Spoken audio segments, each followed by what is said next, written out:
श्री गुरवे नमः। अखण्डमण्डलाकारं व्याप्तं येन चराचरं यत्पदं दर्शितं येन तस्मै श्री गुरवे नमः। आयातु वरदा देवी अक्षरे ब्रह्मवादिनी गायत्रीं छन्दसा माता ब्रह्मयोनिर्नमोऽस्तुते। ॐ भूर्भुवः स्वः तत्सवितुर्वरेण्यं भर्गो देवस्य धीमहि धियो यो न प्रचोदयात्। ॐ भूर्भुवः स्वः तत्सवितुर्वरेण्यं भर्गो देवस्य धीमहि धियो यो न प्रचोदयात्। మానవ జీవితం యొక్క అసలైన లక్ష్యము గురించి చర్చించుకుంటున్నాం. మనం అవగాహన చేసుకోవడానికి ప్రయత్నం చేస్తున్నాం. ఏమిటా లక్ష్యం, ఏ విధమైనటువంటి కార్యక్రమాలు మనం చేపట్టాలి, ఏం చేయాలి అనేటటువంటి అవగాహన రావటానికి ముందు అసలు శరీర నిర్మాణం గురించి క్లుప్తంగా కొంచెం మనకి తెలియాలి. అసలు ఈ శరీరాలు ఎలా నిర్మితం అవుతున్నాయి, ఎందుకు దాని గురించి తెలియాల్సి వస్తుంది అంటే, శరీరాల యొక్క కోరికల్ని, శరీరాల యొక్క అవసరాలని మన అవసరాలు అనుకుంటున్నాం. మనం శరీరాలకి అవసరమే. మీ పెట్రోల్ బండి, కారు కానీ, మోటార్ సైకిల్ కానీ, స్కూటర్ కానీ సవ్యంగా పనిచేయకపోతే అదొక పెద్ద బరువుగా మారుతుంది. అంచేత దాన్ని మీరు సవ్యంగా సంరక్షించుకుంటూ మీరు కిక్కు కొట్టగానే స్టార్ట్ అయిపోవాలి. మీరు ఎంత దూరం వెళ్ళదలుచుకున్నారో అంత దూరం అది వెళ్ళగలగాలి. దారిలో అది మొరాయించకుండా, వేడెక్కిపోకుండా. అంతే దాని పని. మిమ్మల్ని ఎక్కడికో ఒక చోటకి తీసుకెళ్ళాలి. తీసుకెళ్ళిన తర్వాత దాన్ని మీరు బయట వదిలేస్తారు. దాని లోపలికి ఏం తీసుకెళ్ళాం, ఇంటి లోపలికి కూడా మనం తీసుకెళ్ళాం. దాన్ని వేరుగా ఒక షెడ్ ఏదో పెట్టుకుని అక్కడ ఉంచుతాం. ఎక్కడికైనా వెళ్తే రోడ్డు మీద కాస్త పక్కగా ఆపేసి వదిలేస్తాం దాన్ని. ఈ శరీరాలను కూడా మనం ఈ యంత్రాల లాగే, ఈ కారు, ఈ స్కూటరు, ఈ లూనా, వాటిని మనం ఎలాగైతే ఉపయోగించుకుంటున్నామో అచ్చు అలాగే ఉపయోగించుకోవటం నేర్చుకోవటానికి కావాల్సినటువంటి ట్రిక్కులు నేర్చుకోవాలి. మనం మనతో పాటు తీసుకెళ్ళిపోవటం అలవాటైపోయింది. మీరు వేరు, యంత్రం వేరు, స్కూటర్ వేరు, మీరు వేరు. ఏ విధంగా అయితే మనం స్కూటర్ని కానీ కార్ని కానీ ఎక్కడో పార్క్ చేసిన తర్వాత దానికి కావాల్సినటువంటి రక్షణ వాచ్మెన్ ఎక్కడో ఒక సైకిల్, స్కూటర్ స్టాండ్లోనో కార్ స్టాండ్లోనో పెట్టి వెళ్ళిపోతాం. మన పని ముగించుకొచ్చిన తర్వాత మళ్ళా దాన్ని ఉపయోగించుకుంటాం. ఈ శరీరాలను అలా ఉపయోగించుకునేటటువంటి స్థాయికి మీరు అతి త్వరలో రాగలరు. 5-6 నెలలు చాలు దానికి. మీరు ఖచ్చితంగా మీ శరీరాన్ని వదిలేయగలరు. ఈ శరీరాన్ని అవసరం ఉంటే ఉపయోగించుకోవచ్చు. ఇప్పుడు ఇక్కడ ఉన్నాం, శరీరాలు ఎందుకు మనకి మాట్లాడటానికి? శరీరాలు అవసరం లేదు. ఈ శరీరాన్ని వదిలేసి రావచ్చు ఇక్కడికి మనం. కానీ శరీరాన్ని వదిలేసి ఇక్కడికి వస్తే మొట్టమొదటి లాభం ఏంటి అంటే ఇంత జాగా అక్కర్లే. రెండోది, బస్సుల్లో జాగా ఉందా లేదా, కారులో జాగా ఉందా లేదా. మీ శరీరాలు అక్కడ ఏ ఊళ్ళో మీరు వస్తే ఉన్నారో అక్కడ ఆ పనులు చేసుకుంటూ ఉంటాయి. ఒకవేళ అంతగా మీరు పనులు చేసుకోవడం చేత కాకపోతే పడుకుని ఉంటాయి, నిద్రపోతూ ఉంటాయి. మీరు ఇక్కడికి వచ్చేస్తారు. ఇక్కడికంటే ఇక్కడికని కాదు, మీరు ఎక్కడికి వెళ్ళదలుచుకుంటారో అక్కడికి. అది అతి సహజమైనటువంటి మానవ స్థితి నుంచి మనం ఎలాంటి బంధంలో ఇరుక్కుపోయో చూసుకోండి. అసలు మీరు వెళ్ళాలనుకున్న శరీరాన్ని వదిలి వెళ్ళలేకుండా ఉన్నాం. దానికి కారణం ఏంటి? శరీరంతో చేసేటటువంటి పనులకి మాత్రమే దీన్ని ఉపయోగించుకోవటం నేర్చుకుని శరీరం ఉపయోగించుకోవాల్సిన అవసరం లేని వంటి స్థితులలో కూడా దీన్ని మోసుకు వెళ్తున్నాం. అవసరం లేదు ఇది. ఇప్పుడు ఇక్కడ కూర్చున్నాం, శరీరంతో అవసరం ఏంది? శరీరం ఉంటే దోమలు కొడుతున్నాయి, లైట్లు కావాలి, స్థలం కావాలి, ఇవన్నీ కావాలి. శరీరమే లేకపోతే మనమే కాకుండా ఎంతమంది అశరీరధారులు ఈ చుట్టుపక్కల ఈ కార్యక్రమానికి వస్తున్నారో మనకు అవగాహన లేదు. వస్తున్నారని మహాత్ములు చెప్పారు కనుక మనం ఒప్పేసుకుంటాం. దేవాలయాలలో వాటిలో ఉత్తర ద్వారం నుంచి అటువైపు నుంచి ప్రవేశించకండి అని చెప్పడానికి కారణం అది.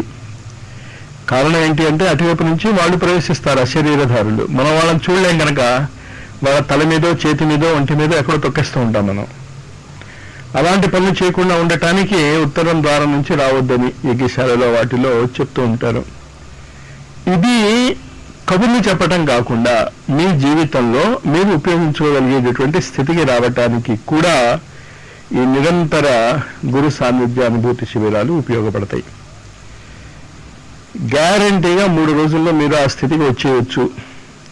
కానీ నేను చెప్పాను కదా, వచ్చేయచ్చు అన్నది ఓకే, మీరు వదలగలగాలి. దాన్ని వదలగలగాలి అంటే మీరు కోరిక రహితమైనటువంటి స్థితిలోకి వచ్చేస్తే ఆటోమేటిక్గా అది వదిలిపోతుంది. కోరికలు మాత్రమే మిమ్మల్ని ఈ శరీరంలో బంధించి ఉంటాయి. కోరికలు లేకపోతే ఈ శరీరాన్ని మీరు అవసరం వచ్చినప్పుడు ఉపయోగించుకోవచ్చు, అవసరం లేనప్పుడు ఒక్కోటో అదో ఏదో ఒక వంకీకి తగిలించేస్తాం, అలా తగిలించవచ్చు. చాలా సహజమే. కానీ చెప్పింది ఆచరణలో పెట్టడానికి కావలసినటువంటి సూత్రాలు 2 సూత్రాలు ఉన్నాయి. 2 సూత్రాలు, ఇంకో మిగతా సూత్రాలు లేవు అవి. మొదటి సూత్రం ఏంటి అంటే, రాత్రి మీరు నిద్రపోతున్నప్పుడు నేను నిద్రపోవటం లేదు, నేను చచ్చిపోతున్నాను అనేటటువంటి భావన ఎంత తీవ్రంగా మీరు చేసుకోగలిగితే అంత తొందరగా మీరు ఈ భౌతిక శరీరం యొక్క బంధనాల నుంచి ముక్తి పొందుతారు. శరీరం అయిపోతే శరీరం ఇలాగే ఉంటుంది, ఇంతకంటే బాగా మీకు పనిచేస్తుంది. దాన్ని గురుదేవులు ఏమని చెప్పారంటే, ప్రతి రాత్రి కొత్త మృత్యువు. నిద్ర మీరు లేచారు, ప్రతిరోజు పొద్దున్నే మీరు నిద్ర లేస్తే అది మళ్ళా ఒక కొత్త జన్మ. ఈ పదాలు కాస్త జాగ్రత్తగా అర్థం చేసుకోండి. ఇది అర్థం చేసుకుంటే చాలు, వచ్చేస్తుంది నేను చెప్పినటువంటి ఆ ట్రిక్. ఆ పదాలకి మనం ఇచ్చుకునేటటువంటి అర్థం చాలా భయంకరమైనటువంటి అర్థం. మృత్యువు అన్నాం అనుకోండి, మనం చాలా గాబరా పడిపోతాం. శాపము అన్నాం అనుకోండి, మనం చాలా గాబరా పడిపోతాం. కానీ మనందరం శాపగ్రస్తులుగా అన్నాం అనుకోండి, మీరు ఇంకా గాబరా పడిపోతారు. కానీ అందులో శాపగ్రస్తులు, శాపము అంటే అర్థం ఏంటి అంటే, కొన్ని పనులు మీరు చేయాలనుకున్నా చేయలేరు. ఏ పనులు మీరు చేయాలనుకున్నా చేయలేకుండా ఉన్నారో అది శాపగ్రస్త. చేయగలరు, చేయగలిగేటటువంటి స్తోమత ఉంది, కానీ మిమ్మల్ని మనుషులు చేయనివారు. దాన్ని ఏమంటాం మనం? శాపం అంటాం. శక్తి ఉంది కర్ణుడికి, బాణాలు వేయగలడు, బాణాలు వేసేటటువంటి ప్రక్రియ తెలుసు, అవన్నీ తెలుసు. కానీ శాపగ్రస్తుడు కనుక ఏమవుతుంది? ఆ బాణాలు వేయలేకపోతున్నాడు. ఇప్పుడు నేను టీజీపీఎస్ కాలేజీలో కెమిస్ట్రీ లెక్చరర్గా పనిచేస్తున్నాను. నేను శాపగ్రస్తుణ్ణి.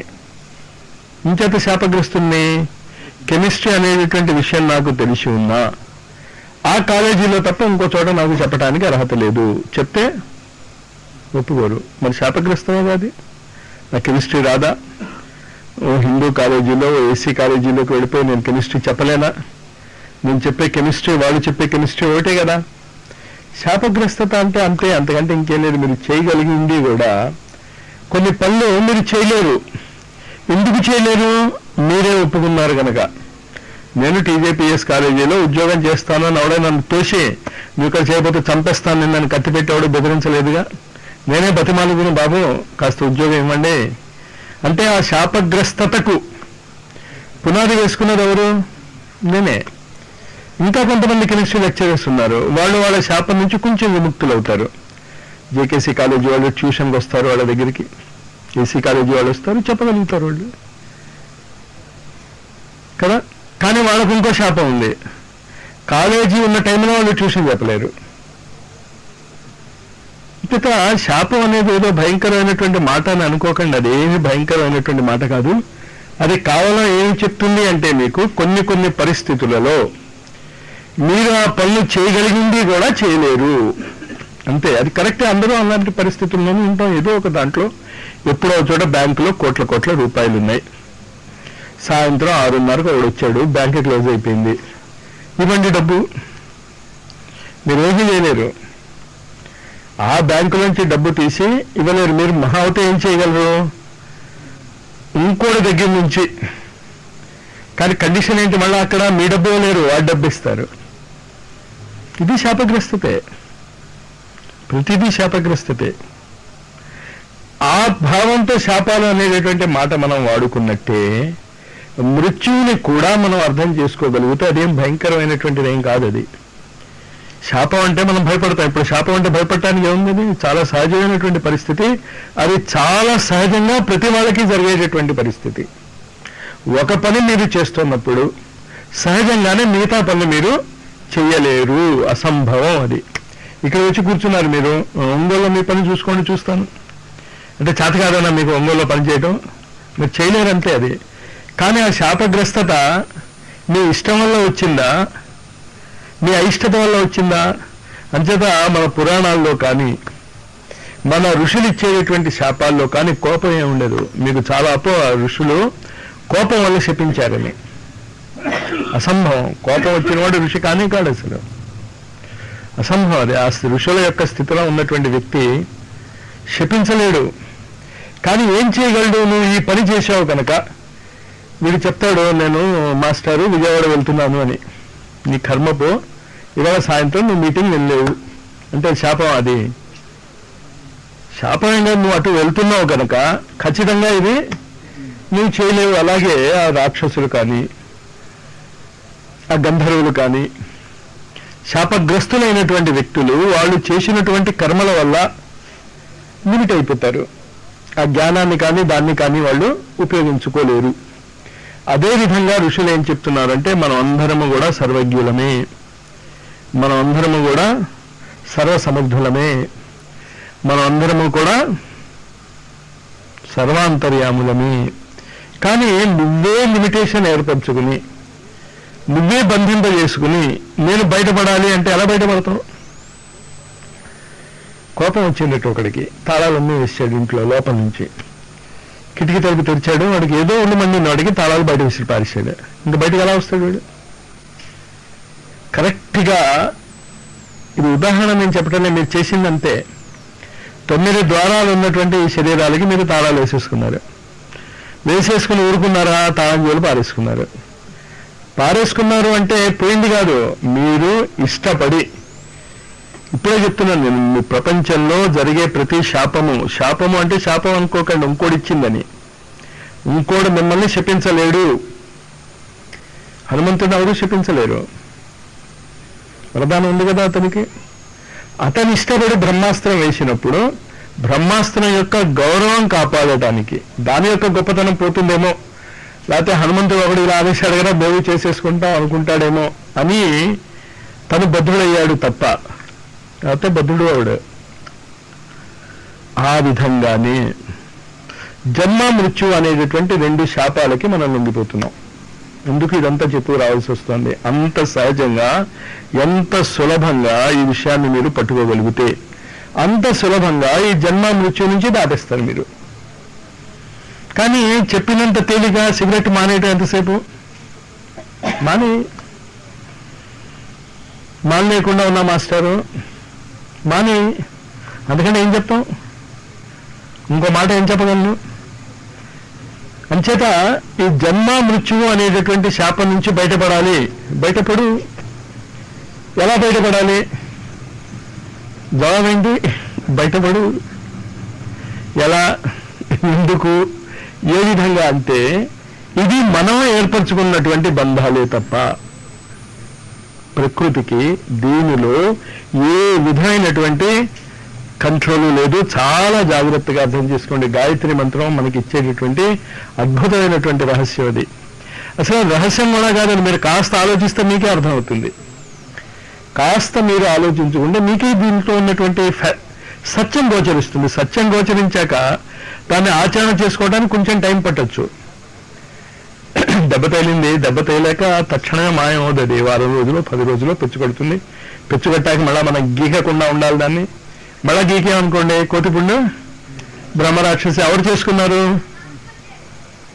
ఈ ఫ్యాక్ట్, ఈ తథ్యాన్ని మీరు చాలా జాగ్రత్తగా అర్థం చేసుకుని ఇవాళ నేను మీకు అందిస్తున్నటువంటి ఆ సూత్రాన్ని పట్టుకోండి. నిన్న నేనేమందించాను మీకు? నిరంతరము గురువు యొక్క సన్నిధానం, మౌనంలో ఉండండి. ఉండిపోవటమే అంతే. ఇంక ఎందుకు ఉండాలి, ఏముండాలి, ఉండితే ఏమవుతుంది అదంతా మీకు అనవసరం. ఉండిపోండి మౌనంలో. 12 గంటల పాటు ప్రతిరోజు ఇక్కడ మౌనంలో ఉండాలి మీరు. అది కండిషన్. పాటించి చూడండి ఏమవుతుందో. మౌనంగా ఉండలేం మాస్టారు, మనసులో ఆలోచనలు వస్తున్నాయి. నోటితో మౌనంగా ఉండండి, మనసులో ఏమవుతుంది మీకే అది. దాని గురించి నేను మాట్లాడలేదు కదా. ఇంకా మాట్లాడకూడదు అంటే ఇంకా మాట్లాడకూడదు అంతే. మంచినీళ్ళు తాగాలి, అడగొచ్చా మాస్టర్? 12 గంటలు తాగకపోతే ఏమైపోతుంది? కొంపలు ఏమైనా అంటుకుపోతాయా? కూర్చో అంటే ఏంటి? నేను చెప్పేటటువంటి ఆ సూత్రాల వెనకాతల మీ తీవ్రత. మాస్టారు మౌనంగా ఉండమన్నారు అంతే. ఇంకా మౌనంగా పక్కవాడు మాట్లాడుతున్నారు మాస్టారు, వాళ్ళని ఆపటానికి నేను మాట్లాడాను. వద్దు, ఇవేమీ వద్దు. మౌనం మీరుండండి, ఇతరుల గురించి కాదు. సాధన అంతా కూడా ఎప్పుడు కూడా వ్యక్తిగతంగానే ఉంటుంది. ఇన్ని కాలేజెస్లో, ఇన్ని యూనివర్సిటీస్లో, ఇన్ని స్కూల్స్లో, ఇన్ని ఎలిమెంటరీ స్కూల్స్లో, ఇన్ని హై స్కూల్స్లో, ఇన్ని జూనియర్ కాలేజెస్లో రకరకాల టీచర్స్ లక్షలాది పిల్లలకి పాఠాలు చెప్తున్నారు కదా. లక్షల కోట్లలో ఉన్నారేమో భారతదేశం మొత్తాన్ని చూస్తే. కానీ చదివేది వాడొక్కడే. ప్రతి స్టూడెంట్ నేర్చుకునేది వాడు ఇండివిజువల్గా, వ్యక్తిగతంగా వాడికి ఎంత సామర్థ్యం ఉందో అంతే నేర్చుకుంటాడు తప్ప కొత్తది ఏం నేర్చుకోలేడు. పక్కవాడు చాలా తెలివైన వాడు కావచ్చు, యూనివర్సిటీ ర్యాంకర్ కావచ్చు, వాడికి ఎప్పుడూ 90 మార్కుల కంటే తక్కువ రాకపోతూ ఉండొచ్చు. కానీ వాడి పక్కనే ఇంకోటి ఉంటాడు, వాడు ఎప్పుడూ 33 మార్కులు ఎలా ఉంటాయో తెలియదు వాడికి. వాడు ఇద్దరు పక్కనే కూర్చుంటారు. సాధనలో కూడా అంతే. పక్క వాళ్ళు ఏం చేస్తున్నారో అన్న మీ దృష్టి ఉన్నంత వరకు మీరు సాధకులు కారు. వాక్ దౌ అలోన్, అకేలా చలో. సాధన ఎప్పుడూ ఒంటరిగానే జరుగుతుంది. ఎంతమంది మరి అంతమందిని కూర్చోబెట్టి ఏం చేయిస్తున్నారు? ఏం చేయించడంలే. విద్య ఎప్పుడు కూడా ప్రకృతి ఇన్ని కోట్ల మంది జీవరాశులకి ఒకటే పాఠం నేర్పుతోంది. చాలా జాగ్రత్తగా అర్థం చేసుకోండి ప్రకృతిని. ఎంత గాయత్రి మంత్రం యొక్క విశిష్టత ఇంకా బాగా మీకు బోధపడుతుంది. సూర్యుడు ఉదయించాడు, మిమ్మల్ని ఒక్కడే నిద్ర లేపాడా? సకల చరాచర జీవ జంతువులన్నీ కూడా లేస్తాయి నిద్ర ఆ క్షణంలో. ఎవరికి తగిన పాఠం వాళ్ళకి తగినట్టు ఆ సూర్యకిరణాల్లోంచి వెళ్ళిపోతూ ఉంటుంది. కేవలం మనిషే సూర్యకిరణాలను ఉపయోగించుకోలేడు. మిగతా ప్రతి జీవి సూర్యకిరణాలను ఉపయోగించుకుంటుంది. చెట్లు అయితే అసలు సూర్యకిరణాల వల్లే బతికున్నాయి. సూర్యకిరణాలే లేకపోతే అసలు చెట్లు జీవించలేవు. ఆ ఫోటోసింథసిస్ ప్రక్రియ జరగకపోతే, సూర్యకిరణాలు లేకపోతే చెట్లు జీవించలేవు. అవి జీవించకపోతే మనం జీవించలేము. ఆ చెట్లు, ఆ కాయగూరలు అవే తినే కదా, లేకపోతే అవి తిన్న జంతువుల్ని తింటూ. అంటే చివరికి మళ్ళీ ఎక్కడికి వెళ్ళాం మనం? ఆ సూర్యుడి యొక్క కిరణాలతో సంబంధించినటువంటి వచ్చినటువంటి పదార్థాలను తిని జీవిస్తున్నాం. మరి మృత్యువుకి, జీవితానికి, సూర్యకిరణాలకి సంబంధం ఏమిటి?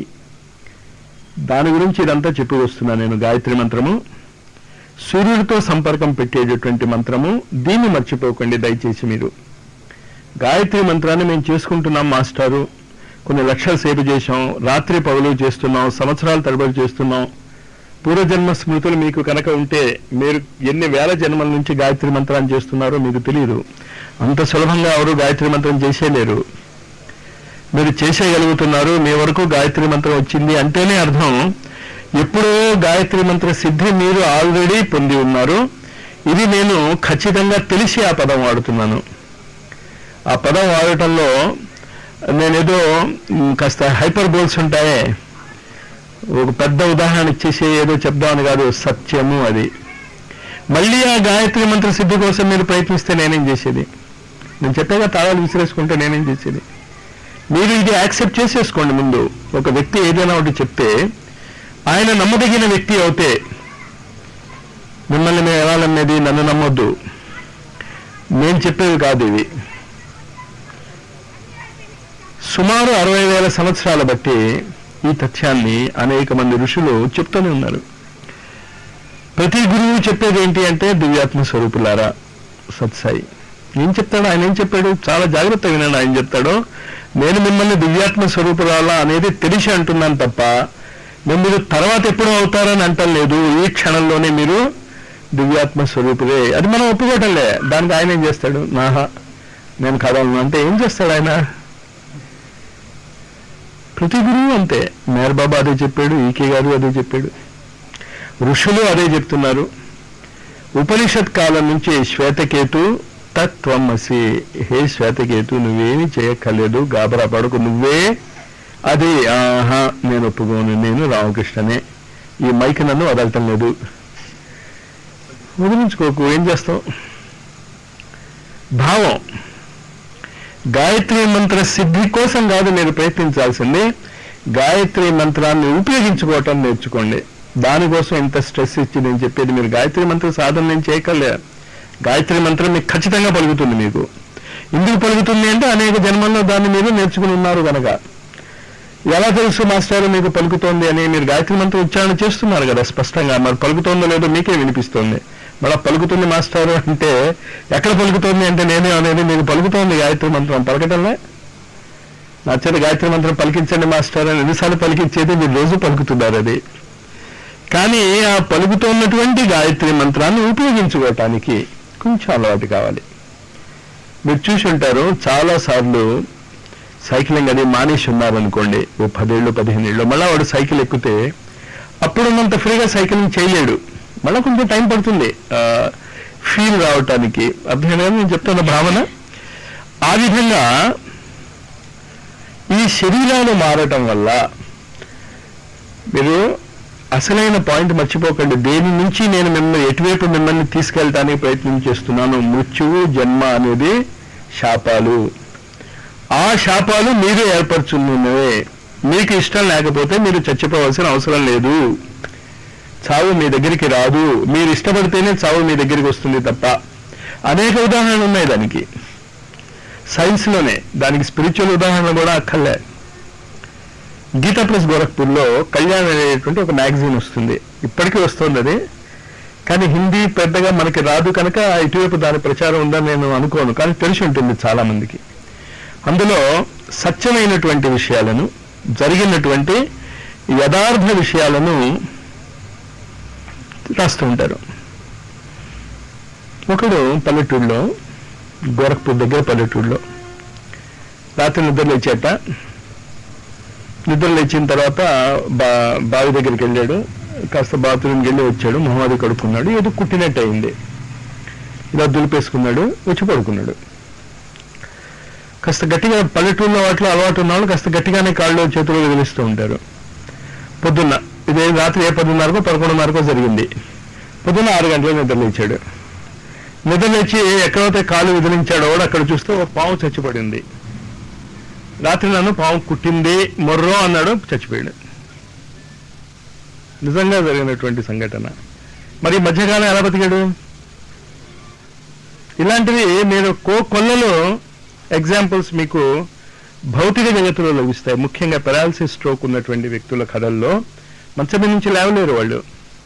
నిప్పట్టుకుంటుంది ఇంటికి, గుడిసెలకి లేచి పరిగెట్టిన సంఘటనలు చాలా ఉన్నాయి. మందులు వేసి చాలా ఉన్నాయి అలాంటి సంఘటనలు.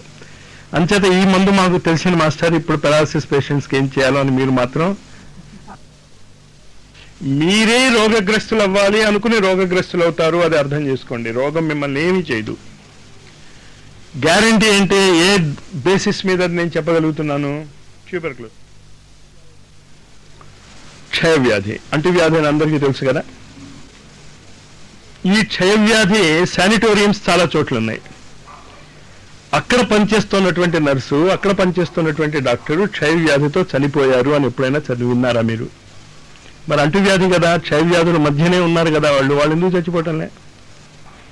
రోగగ్రస్తులు అవ్వటానికి ఇంకో కారణం ఉందని మీరు ఒప్పుకోవాలి ముందు. నేను వ్యాధిగ్రస్తుని అవ్వాలి అని. మీరు ఒప్పుకోకపోతే వ్యాధి మీకు రాదు. నిజమా మాస్టారు? అది కావలసిన ఎగ్జాంపుల్స్ ఉన్నాయి. అలాగా ఎడ్గర్ కేసీ గురించి నేను చాలా చెప్తూ ఉంటాను మీకు. అద్భుతమైనటువంటి వ్యక్తి. ఎప్పుడైనా వీలున్నప్పుడు అతని పుస్తకాలు మనం స్వాధ్యాయం చేసుకుందాం. చాలా అద్భుతమైనటువంటి వ్యక్తి. అంత అద్భుతమైనటువంటి వ్యక్తిని నేను అసలు ఋషుల్లో కూడా చూడలేదేమో అనిపిస్తుంది. ఆ సత్తా ఎడ్గార్ కేసీ మొన్న 1943-44 వరకు కూడా మన మధ్యనే జీవించి ఉన్నాడు అమెరికాలో. ఈ వరల్డ్ వార్స్ జరుగుతున్నప్పుడు అమెరికా ప్రెసిడెంట్స్ అతన్ని వైట్ హౌస్కి రప్పించుకుని ఏం చేస్తే మనం యుద్ధం గెలుస్తాం అనేటువంటి ప్రశ్నలు వేసి అతను చెప్పినటువంటి విధానాన్ని బట్టి తీసుకెళ్లారు. అతను చెప్పినటువంటి మనకి చాలా ఆనందదాయకమైనటువంటి ఒక విషయం ఉంది. 2000 సంవత్సరానికి ముందే మనిషి మృత్యువుని జయిస్తాడు. మనిషి మృత్యువుని జయిస్తాడు అంటే అర్థం ఏంటి? చచ్చిపోవటం మాంతాడని కాదు. చావు అనేది వాడికి ఇబ్బందికరంగా ఉండదు. అతను సంఘటన చెప్తాడు. ఓ 80 ఏళ్ళ ఆవిడ వీల్ చైర్కి అతుక్కుపోయింది. అంటే అర్థమైంది కదా, వీల్ చైర్కి అతుక్కుపోయిందంటే ఆవిడ కాళ్ళు చేతులు అవి కదపలేదు. ఆవిడ ఒక బండి కుర్చీ చక్రాలు అమర్చినటువంటి కుర్చీలో కూర్చోబెట్టుకుని తోసుకెళ్ళి రావాల్సి వచ్చేది. ఆ స్థితిలో ఆవిడ తన 20వ ఏట నుంచి ఉంది. కోటీశ్వరరాలు ఆవిడ.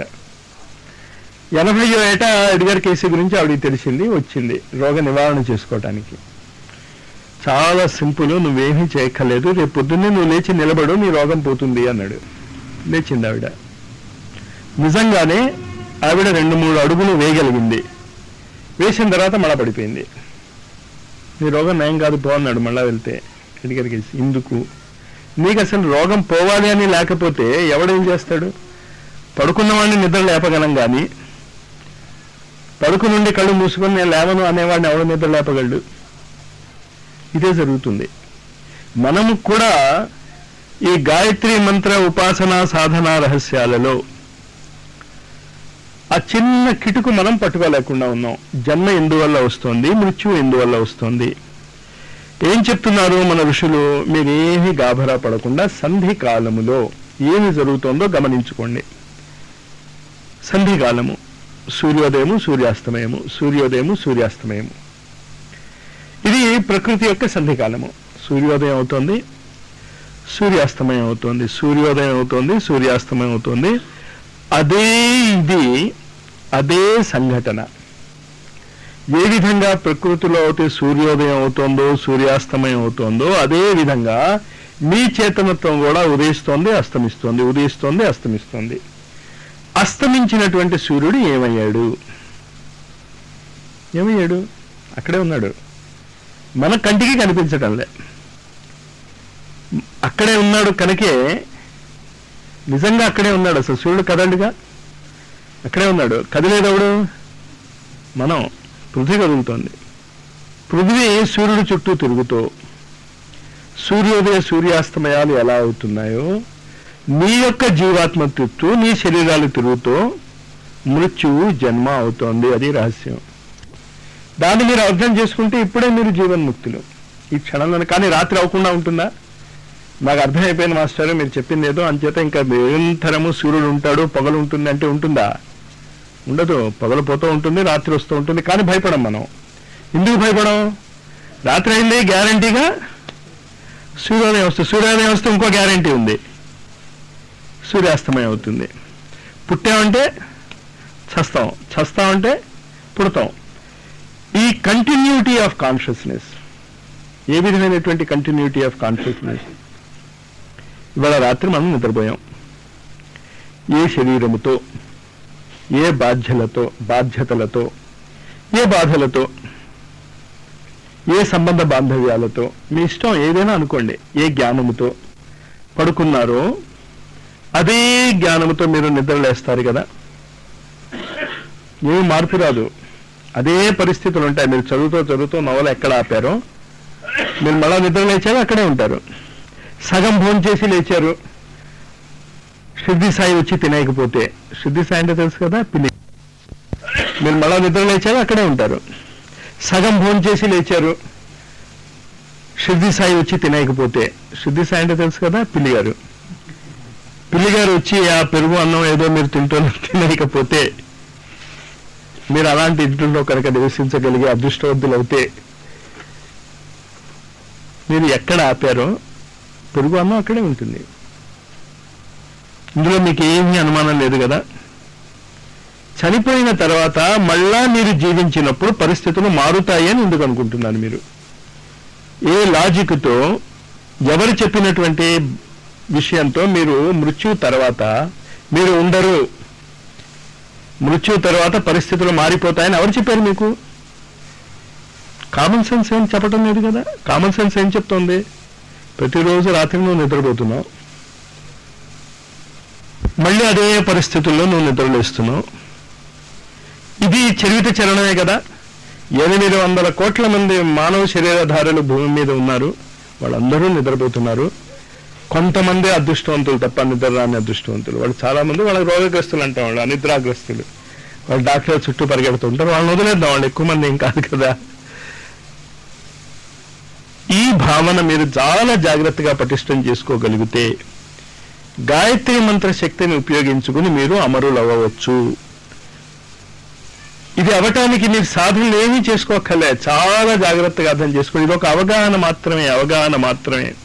ఈ అవగాహనని పటిష్టం చేయడానికి గాయత్రి మంత్రం ఉపయోగపడుతుంది. అంతవరకు గాయత్రి మంత్రం అవసరమే. నేను గాయత్రి మంత్రం అవసరం లేదు మీరు మానేయండి అంటలే. కానీ ఈ అవగాహన రావటానికి గాయత్రి మంత్రం యొక్క అనేక సాధనలు మీరు అనేక జన్మలు పూర్తి చేసి ఉన్నారు. లేకపోతే మీకు అర్థం కాదు. ఇప్పుడు నేను చెప్తున్నది మీకు అర్థం అవుతోంది, మాస్టర్ చెప్తోంది కరెక్టే, కానీ ఎక్కడో మళ్ళా అర్థం కాని ఒక గీత. అది ఇంచేత కొంచెం అలవాటు చేసుకుని దాన్ని మీరు ఛేదించేయగలిగితే అద్భుతమైనటువంటి ఫార్ములా అది. ప్రతిరోజు కొత్త జన్మ, ప్రతి రాత్రి కొత్త మృత్యువు. మళ్ళీ జాగ్రత్తగా అర్థం చేసుకోండి. ఆ అవగాహనని కనుక మీరు పట్టేసుకుంటే ఈ క్షణమే మీకు గాయత్రి మంత్రము తన అమృతత్వాన్ని, గాయత్రియే కామధేనువు, గాయత్రియే కల్పవృక్షము. అబద్ధం చెప్పలేవాళ్ళు. ఈ అవగాహన రావటానికి కారణం మీరు చేసినటువంటి గాయత్రియే. ఈ జన్మలో చేయలేదు మాస్టారు, చేసి ఉండకపోవచ్చు, దానికి ఉంది కింద జన్మలో చేసి ఉంటారు, లేకపోతే వినరు మీరు. రోజు వచ్చేవాళ్ళు రారు, రోజు రాని వాళ్ళు వస్తారు. ఇలాంటివి చెప్తున్నప్పుడు ఎందుకు వస్తారు? ఎక్కడ ఉందది ఆ గీత. కానీ ఆ గీతకి కావలసినటువంటి అర్హత ఉందా? పాఠం విన్నారు, ఖచ్చితంగా ఆ ప్రశ్న పరీక్షలో వస్తుంది, చదువుకుందాలే నా అలవాటు అది. 8th క్లాస్ నుంచి నా కోరిక ఏంటి అంటే ప్రతిరోజు ఏ రోజు చదివింది క్లాసులో చెప్పింది ఆ రోజు చదువుకుని పడుకుందామని చాలా తీవ్ర నిర్ణయాలు తీసుకుంటా. జూలైలో కాలేజీ తెరిచిన టైంలో 8వ క్లాసు నుంచి ఇప్పుడు 20 ఏళ్ల బట్టి క్లాసులకు పాఠం చెప్తున్నా, అయినా అది చేత కావటంలే. దానివల్ల గందరగోళం వస్తుంది తప్ప అవగాహన లోపం ఏమీ లేదు. సూర్యోదయము సూర్యాస్తమయము ఏ ప్రక్రియ ద్వారా ప్రకృతిలో జరుగుతున్నాయో మీరు పొద్దున్న నిద్ర లేవటము రాత్రి నిద్రపోవటము ఖచ్చితంగా అదే ప్రక్రియ, ఏమీ తేడా లేదు. మరి ఈ ప్రక్రియ దేని వల్ల జరుగుతోంది? పృథ్వీ తిరగటం వల్ల జరుగుతోంది. ఎవరి చుట్టూ? సూర్యుడి చుట్టూ. అంటే సూర్యుడి యొక్క ఆకర్షణకి అది లోనవ్వాలి, అంతే కదా. సూర్యుడి యొక్క ఆకర్షణకి లోనైనటువంటి పృథ్వీ, సూర్యుడి యొక్క ఆకర్షణకి లోనైనటువంటి గ్రహాలు, ఇవి సూర్యుడి చుట్టూ తిరుగుతూ ఉంటాయి. సూర్యుడి చుట్టూ అవి తిరుగుతున్నప్పుడు ఆ గ్రహాల మీద ఉన్నటువంటి జీవాలకి రాత్రి అవుతూ ఉంటుంది, పొగలవుతూ ఉంటుంది. ఈ నిరంతర గురు సన్నిధాన శిబిరంలో సూర్యుడు గురువే. మీరు ఏ పని చేసినా కూడా గురువు చుట్టూ తిరగగలిగితే పాయింట్ అర్థమైపోతుంది మీకు. అందుకే నిజంగా గురువు చుట్టూ తిరగగలిగినటువంటి వాళ్ళు చచ్చిపోయిన వాళ్ళు కూడా బతికారు. గురు సాహస్రి, గురు చరిత్ర చదివారు కదా. సిద్ధిసాయి చరిత్రలో మీకు ఈ సంఘటనలు తెలుస్తూ ఉంటాయి. మన భారతీయ ఆధ్యాత్మిక సృష్టిలోనే కాదు, ఏ ఆధ్యాత్మిక జగత్తులైనా నియమం అదే. వాళ్ళు మానవ శరీరధారులే. ఒకళ్ళని క్రైస్ట్ అన్నాం, ఒకళ్ళని మొహమ్మద్ అన్నాం, ఒకళ్ళని ఔలియా అంటాం, ఒకళ్ళని పీర్లు అంటాం, ఒకళ్ళని సూఫీ యోగిలు అంటాం. రకరకాల భావాలు, రకరకాల భాషలు. కానీ ప్రిన్సిపల్ ఏంటి? మీలో ఉన్నటువంటి ఆ గురువు. ఎవరా గురువు? ఆ సూర్యుడు. ఆ సూర్యుడు ఎవరు? చేతనత్వం. మీలో ఉన్నటువంటి ఆ వెలుగు చుట్టూరా మీరు తిరగగలిగితే మీకు మృత్యువు రాదు. You cannot die. మీరు చచ్చిపోవాలన్నా చావలేరు. అసంభవం మృత్యువు. ఎందుకు అసంభవం అంటే శరీరం ఉండదా? కృష్ణుడు చచ్చిపోయాడు. అర్థం చేసుకోండి అవగాహన. ఎవరి గురించి మనం మాట్లాడుతున్నాం? చచ్చిపోయేది ఎవరని? శరీరం ఏం చావదు, ఆత్మ ఏమి చావదు. శరీరము కూడా తనకు కావలసినటువంటి సంస్కారాలను ఏర్పరచుకుని మీతో పాటే వస్తుంది. దాన్ని సంస్కారాలు అన్నాం. ఆ పూర్వజన్మ సంస్కారాలు మీతో లేకపోతే ఈ జన్మలో అందరం ఒకలాగే ఉండేవాళ్ళం. అంచేత పూర్వజన్మలో ఉన్నటువంటి సంస్కారాలు కూడా మిమ్మల్ని వదలవు, అవి కూడా మీతో పాటు వస్తూనే ఉంటాయి. మరి జరుగుతున్నది ఏంటి? మృత్యు అనేటటువంటి పేరుతో, జన్మ అనేటటువంటి పేరుతో ఏం జరుగుతోంది? ఇందాక నేను చెప్పాను శాపం, అది జరుగుతోంది. ఆ శాపము వల్ల గందరగోళం పడుతున్నాం మనం. ఏంటి శాపం? శాపం అంటే ఏమని చెప్పానో మీకు అర్థమైంది కదా. మీకు సామర్థ్యం ఉంది, మీరు చేయగలరు ఆ పని చేయటానికి ఎవరు ఆపరు మిమ్మల్ని. అయినప్పటికీ కూడా మీరు తీసుకున్నటువంటి స్వయం నిర్ణయాల వల్ల కొన్ని పనులు మీరు చేయలేరు. అలాగే ఈ జన్మలో మనం తీసుకున్నటువంటి ఏమిటి ఆ స్వయం నిర్ణయాలు? దేనివల్ల మనము ఆ గురు చేతనత్వము, ఆ అఖండ చేతనత్వము, అఖండ మండలాకారం, వ్యాప్తం ఏన చరాచరం, యత్ పదం దర్శితం ఏన తస్మై శ్రీ గురవే నమః అంటున్నాం కదా. అఖండత్వం ఎక్కడ పోతుంది మనకి? ఎక్కడ గందరగోళం అయ్యాం? సూర్యుడి మీద దృష్టి లేకుండా మన మీద, మన శరీరాల మీదకి దృష్టి వచ్చేస్తుంది. అలవాట్లో పొరపాటు. అది అలవాటు పడిపోయాం మనం. దేనికి అలవాటు పడిపోయాం? ఈ శరీరము, ఈ శాపగ్రస్తమైనటువంటి శరీరము. శరీరానికి శాపం ఉంది, ఆత్మకి శాపం లేదు. లూనాకి శాపం ఉంది. ఇంటి లోపల తీసుకొచ్చేసి ఎవరింటికైనా తీసుకెళ్లి లూనాని చూద్దాం. మనం రాత్రి అయితే మన లూనా కాబట్టి ఇంట్లో పెట్టుకుంటాం, వంటిట్లో. వచ్చాం, మా లూనా జాగ్రత్తగా ఉండాలి అని మీ వంటిట్లోకి తీసుకొచ్చేసాం అంటే ఒప్పుకుంటారా వాళ్ళు? లూనాకి ఏంటుంది? శాపం ఉంది పాపం. అది ఎక్కడ పడితే అక్కడికి వెళ్ళలేదు. అలాగే మన శరీరాలకి శాపం ఉంది, కానీ లూనా మీద ఉన్నవాడికి శాపం ఏంలే. అంటే ఏంటో ఇంట్లో వాళ్ళతో వాడికి సహృద్భావాలు ఉన్నాయనుకుంటే, సహృద్భావాలు లేవు అంటే మళ్ళీ అదో శాపం. సహృద్భావాలు ఉంటే మీరు ఎక్కడికైనా వెళ్ళిపోవచ్చు కదా ఇంట్లోకి. అదేవిధంగా మన జీవితాలలో మీరు ఒకే ఒక నియమాన్ని కనుక మీరు సాధించగలిగితే, అది 3 రోజుల్లో సాధించండి అని నేను కోరుకుంటున్నాను.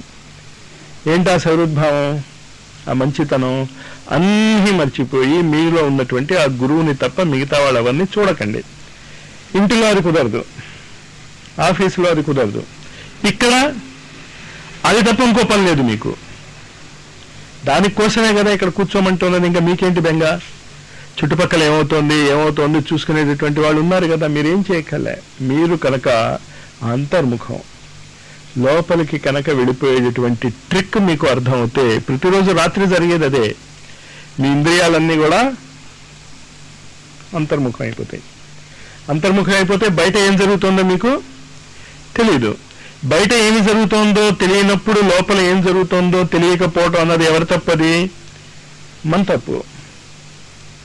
మీ అంతటి మీరు మీ ఇంద్రియాలని మూసేశారు. మూసేశాక మీరేం చేయాలి? లోపల ఏం జరుగుతుందో గమనించుకోవాలి. అది గమనించుకోకుండా మీరు ఏం చేస్తూ ఉంటారు? కళలు చూస్తూ ఉంటారు, కళలు సృష్టించుకుంటూ ఉంటారు. లోపల ఏం జరుగుతుందో చూడరు. బాహ్య జగత్తులో ఏం జరిగిందో దాని యొక్క స్మృతులు మన బ్రెయిన్ సెల్స్ లో ఉంటాయి. ఇంకా దాన్ని కలుపుతూ ఉంటారు అనమాట. నిద్ర రానివాడు ఏం చేస్తాడు? అటకెక్కి రాత్రిళ్ళు అటక మీద ఉన్న పీకుతాడు. ఒకసారి పీకితే ఏమవుతున్నది? మీద పడుతుంది పీడకల. ఆ అటకెక్కి ఒక్కొక్కసారి వాడికి పెట్టకుండా దాచిన తినుబండారాలు ఉండొచ్చు, వాడికి నచ్చేవి, మంచి కళ్ళు. కానీ కదిలేవేంటి? అటకని కలుపుతున్నాడు అంతే వాడు నిద్ర పట్టగా. కానీ బయటకు వెళ్ళటం లేదు కదా, లైట్ వేసుకోవటం లేదు కదా. మనం కూడా మన నిద్రలో మన నిత్య జీవితంలో జరిగేటటువంటి స్మృతుల్ని ఆపుకుని, అటకెక్కకుండా, కళలు చూడకుండా ఉండగలిగితే ఖచ్చితంగా మీరు అంతర్ముఖులైపోతారు. అంతర్ముఖులైపోతే మీరు నిద్రాస్థితిని దాటి సమాధి స్థితికి వెళ్తారు. ఆ సమాధి స్థితే అమరత్వము. ప్రతిరోజు రాత్రి జరిగేది ఇదే. దీన్ని మీరు కనుక జాగ్రత్తగా ఆలోచించుకుని చెప్పింది ఏంటో అర్థం చేసుకోవటానికి ప్రయత్నించి, గాయత్రి మంత్రానికి, సూర్యుడికి, మీ నిద్రాస్థితికి ఉన్నటువంటి లింక్ ఏంటో పట్టుకోండి. అది నేను వివరంగా చెప్పలేదు. చెప్పేయండి మాస్టారు, అదే పట్టుకోవాలి. చెప్పేస్తే వచ్చేది కాదు అది. గాయత్రి మంత్రానికి, సూర్యుడికి, మీ యొక్క నిద్రాస్థితికి. ఇది ఈ విషయం ఇప్పుడే ఎందుకు చెప్పాను అంటే, గాయత్రి రామాయణంలో దానికి కావలసినటువంటి కొండంత విషయం అందులో ఉంది. గాయత్రి రామాయణంలో ఇంకా మీరు డీప్గా వెళ్ళగలిగితే 24,000 శ్లోకాలలో మొత్తం రామాయణంలో ఇవాళ నేను చెప్పినటువంటి విషయాన్నే చెప్పాడు. అసలు గీత దాటలేదు, ఇప్పుడు నేను చెప్పినటువంటి విషయాన్ని చెప్పాడు రామాయణం మొత్తం మీద. అందువల్ల రామాయణానికి ఆ విలువ. లేకపోతే కథ ఏముంది అందులో? కథాపరంగా చూస్తారు పెద్ద అద్భుతమైనటువంటి కథ కాదు. అంతకంటే మన విఠలాచార్య సినిమాలో కథలు చాలా రసవత్తరంగా అందంగా ఉంటాయి. కానీ ఒక జీవిత సత్యాన్ని అది తెలుపుతోంది, మనలో ఉన్నటువంటి అమరత్వాన్ని అది తెలుపుతోంది. తమాషా ఏంటి, మీరు ఏ పాయింట్ మీద ఇది మనం చెప్పగలుగుతున్నా అమరత్వాన్ని తెలుపుతోంది అంటే, యముడు గారు వచ్చి రాముడు గారిని అడుక్కుంటారు, నాయన నువ్వు ఇంకా శరీరాన్ని వదులు అని. లేకపోతే ఇంకా మర్చిపోయి ఈయన చావాలని. మీరు రామాయణం మీరు బాగా చదివితే మీకు తర్వాత తెలుస్తుంది అది. అంతవరకు అంత సీరియస్గా ఎవరు చదవరు రామాయణాన్ని. లక్ష్మణుని బయటపడతాడు కాపల, యముడు వస్తే ఒప్పుకోడు లోపల వెళ్తాను, కాదు వెళ్తాను అంటాడు. ఏదో గందరగోళం అంతా జరుగుతుంది అక్కడ. కానీ ఆ గందరగోళం అంతా ఏంటంటే మీరు చావుని మర్చిపోవచ్చు. రామాయణం ఆ స్థితికి మిమ్మల్ని తీసుకెళ్ళాలి అని వాల్మీకి రాస్తే, రామాయణం యొక్క అంతరార్థాలు రాస్తూ రాస్తూ రాస్తూ రాస్తూ అసలు అంతరార్థం మర్చిపోయాం. ఆ అంతరార్థాన్ని ఒక ఫార్ములాగా మీరు గుర్తుంచుకోండి. ప్రతిరోజు రాత్రి మీరు నిద్రపోతున్నప్పుడు, నేను నిద్రలోకి వెళ్ళటం లేదు, మృత్యువులోకి వెళ్ళటం లేదు, అమరత్వ ప్రయాణము, నా చేతనత్వమును నేను మరవను, నేనెవరినో నేను తెలుసుకునేటటువంటి స్థితిలోనే ఉంటాను అనేటటువంటి చేతనత్వాన్ని మీరు మనసులో నిరంతరం నిలుపుకోగలిగితే 1 సంవత్సరం లోపల మీరు అక్కడికి వెళ్ళిపోతారు. 1 సంవత్సరమే దేనికైనా పట్టే కాలం, అంతకంటే ఎక్కువ పట్టదు. భౌతిక జగత్తులో శరీరధారి అయినటువంటి వ్యక్తి ఏది చేయదలుచుకున్నా 1 సంవత్సరంలో జరిగిపోతుంది. ఆధ్యాత్మిక జగత్తులో ఏ కార్యక్రమం అయినా అన్నీ ఒకేసారి చేయలేడు, కానీ ఒకదాని తర్వాత ఒకటి చేసుకుంటూ ఉంటూ ప్రయారిటీ ఇచ్చుకుంటూ, అందుకే వాటిని సంవత్సరము అన్నారు. బాగా జరిగేటటువంటి రిజల్ట్ ఓరియంటెడ్. వత్స అంటే దూడాని కదా, ప్రసవించగలడు బాగా. ఆ బాగా ప్రసవించేటటువంటి శక్తినే సావిత్రి అంటాం. గాయత్రి యొక్క ప్రసవించేటటువంటి ప్రసవితా శక్తి.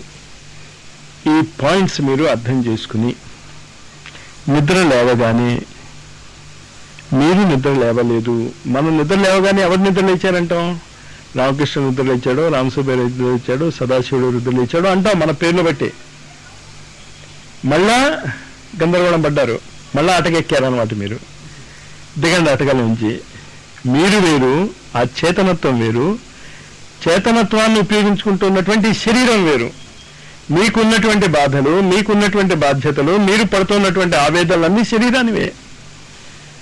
లోపల ఉన్నటువంటి వ్యక్తి అసలు మీకు తెలిస్తే కదా అతనికి ఏదైనా బాధ రావటానికి. మీరు ఏది బాధ అనుకుంటున్నారో అది అసలు మీకు సంబంధించినటువంటి బాధ కాదు. మరి ఆ బాధను పట్టించుకోవద్దా? ఆ మూర్ఖత్వం చేశాం మనం. మొత్తం భారతీయ జాతి చేసినటువంటి మూర్ఖత్వం ఏంటి అంటే, ఋషులు చెప్పిన దాన్ని తప్పు అర్థం చేసుకున్నాం. ఈ శరీరం నువ్వు కాదు అన్నారు, కానీ ఈ శరీరం రోగగ్రస్తం చేసుకోమని అనలే. లూనా నువ్వు కాదు, కానీ లూనాకి దెబ్బ తగిలితే, లూనా టైర్ బస్ట్ అవుతే, పెట్రోల్ అయిపోతే వదిలేస్తున్నావా? మరి ఈ శరీరాన్ని ఎందుకు వదులుతున్నావు? వైరాగ్యం అనేటటువంటి పేరుతో, మోహం అనేటటువంటి పేరుతో రకరకాలుగా ఈ శరీరాన్ని నాశనం చేసుకుంటున్నాం. అలాగే నాశనం చేసుకోవద్దు. దీనికి కావలసినటువంటి రక్షణ, పోషణ కూడా బాధ్యత అని గుర్తు చేసుకుంటూ 3 మాటలు చెప్పాను నేను. ఆ 3 చాలా జాగ్రత్తగా గుర్తుంచుకోండి. మానవీయ చేతనత్వమే సూర్యుడు. సూర్యుడు వల్లనే రాత్రి పగలు ఏర్పడతాయి. మానవ శరీరంలో ఏర్పడేటువంటి జన్మకి మృత్యువుకు కూడా సూర్యుడే కారణము. సూర్యుడు స్థిరంగా ఉంటాడు కనుక సూర్యుడు వరకు మీరు వెళ్ళిపోగలిగితే మృత్యువు ఉండదు, జన్మ ఉండదు. అది స్వస్తి.